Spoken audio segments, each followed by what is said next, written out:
Thank you. Let's go deeper now into Governor Gavin Newsom's executive order to crack down on homeless encampments. His directive, handed down just yesterday, orders state agencies to follow a policy similar to one used by Caltrans. They'd have to give people living in encampments 48 hours notice that their tents will be cleared and their belongings held for up to 2 months. Let's get more insight here from the head of one nonprofit serving the homeless population. We welcome Laura Bent, CEO of Samaritan House in San Mateo. Thanks for being with us. Good morning, Garcia. Pleasure. Thank you for having me. What was your immediate reaction to the governor's news? San Mateo County actually started preparing for this earlier this year with an ordinance that was put in place by our county officials. So the reaction was not so surprising for us in that we've been getting ready and we stand ready in terms of the impact of this decision. San Mateo County is very much ready in terms of having our homeless outreach teams out there and prepared to talk to those living in encampments and offering our services for the unhoused whenever someone is ready to take advantage of it. You have 3 shelters in San Mateo County. If we look at the people who are living on the streets, the number of beds available, do those numbers match up? The numbers match up in terms of the people who are ready to take advantage of the shelter beds. So before we disband an encampment, our goal is to have shelter beds ready and available for them, and we will be ready. We definitely have the staff who are prepared. We have the beds standing ready. If someone says yes today that they want to go into a shelter, we will get them placed same day. That is the goal, and that is where we stand today. And what about the people who don't accept the offer of shelter? So those who don't accept the offer of shelter, right? So we're definitely having our homeless outreach teams and Samaritan House's own diversion specialists going out and working with folks in the encampments and really helping them understand what our shelters provide in terms of intensive case management, connection to services, all the resources that are available, physical, behavioral health, making sure that they understand all of the rules of engagement, so to speak, in terms of getting into a shelter and all of the benefits of being housed in our shelter system.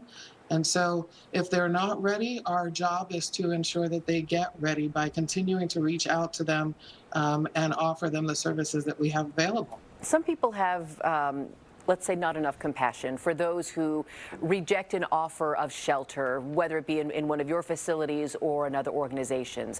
What are some of the more common reasons people refuse shelter? And what do you say to those who say, look, they had a bed, they chose not to sleep in it, we're not going to help them?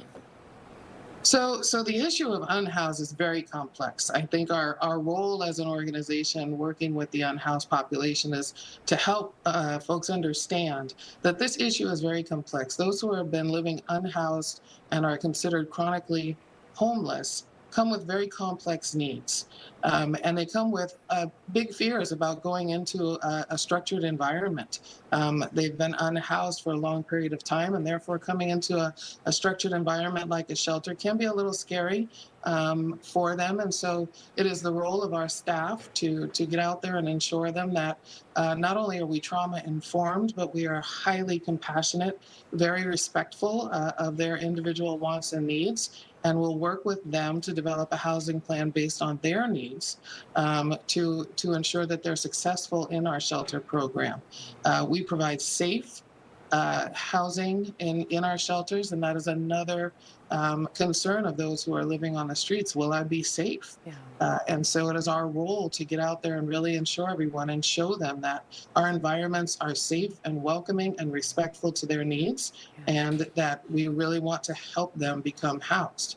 I've also, it's complex. It is. I mean, even down to a detail such as I've talked with people who are homeless who say, I don't want to give up my pet, or I'm in a relationship and I can't be apart from my partner. I mean, very basic things like that can keep someone from accepting help. Absolutely. And our role is to make sure that we have resources available to that. Our shelters can accept couples. No problem. We have resources available for pets, some on-site, some off-site, mostly on-site, because again, we understand that pet is probably providing them the emotional support that they need to be successful. So, our role has really been to be ready for when Governor Newsom made this announcement, and we are ready as a county in terms of the supports and the resources that we have available. And so now our job is to get out there and continue working with the folks living in encampments and ensure them that we are here to serve them in the best way possible to keep them safe, whole, healthy. All right, Laura Benton from Samaritan House there in the San Mateo County. Thank you again for joining us. Thank you very much. Of course.